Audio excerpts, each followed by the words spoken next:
Magandang balita sa ating mga punong barangay, kagawads, SK at lahat ng opisyal ng ating mga barangays. Nagdesisyon na ang Supreme Court noong November 11 na hindi na matutuloy yung barangay elections ngayong taon. But it will continue doon based sa bagong batas na pinirmahan ng ating Pangulong Bongbong Marcos nung nakaraan. Ito yung Republic Act 12232 na nagtatakda ng termino ng panunungkulan ng mga opisyal ng barangay at miyembro ng sangguniang kabataan. Of course, dito sa medyo controversial na desisyon ng Supreme Court kasi ang boto dito 852. No? 8 voted in favor pero 5 sa mga associate justices hindi nakipag-agree at 2 ang nag-abstain sa kaso ni Attorney Macalintal versus the Senate of the Philippines. Nung araw, nag-file uli si Attorney Macalintal sa Supreme Court questioning the validity of the law that postponed the barangay elections.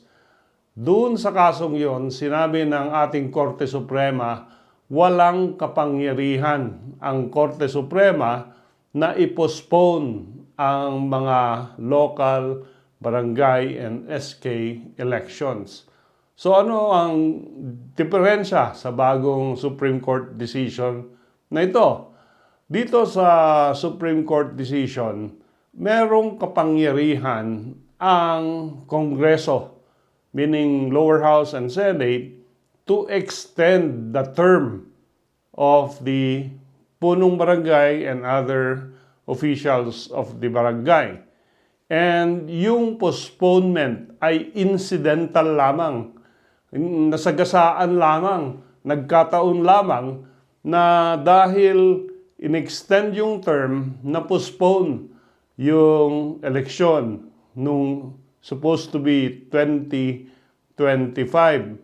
No? And ngayon, because of that, no? Parang confusion, no? Parang nagpalusot lang itong mga justices ng Supreme Court na ito ay term extension, hindi postponement.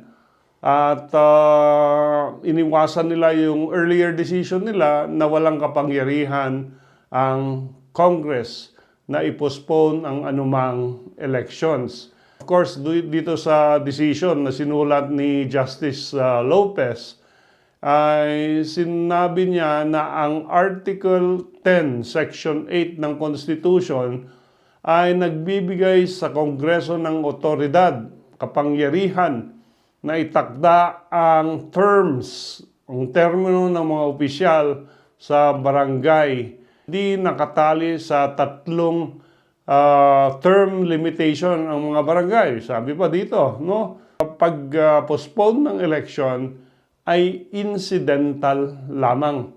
At sabi rin dito ng Korte Suprema, hindi naman dinideprive ang mga botante ng right to vote their selected officials into office at pinospone lang because of the term extension ng 1 pang taon.